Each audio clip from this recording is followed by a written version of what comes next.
Seguridad sa palarong pambansa sa Davao del Norte, mas maigting na ngayon. Ang detalye alamin natin mula sa aming kasama sa Pengalinyo ng Radyo ng Bayan Davao. Maigting na ang seguridad na ipatutupad ngayon sa pagpasok lamang sa Davao del Norte kung saan sa pinakamoderno at pinakamalaking sports complex na gaganapin ang palarong pambansa.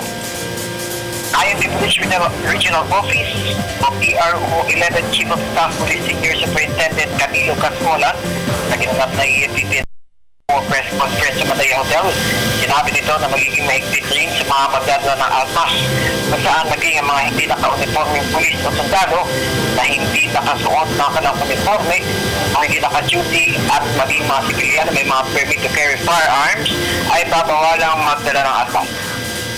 Lahat ng presyo ng pulisya sa Region 11 kabilang ang militar ay magbibigay seguridad sa loob at labas ng Davao Region dahil ang ibang mga kaloob ay galing sa iba't ibang panig ng Pilipinas.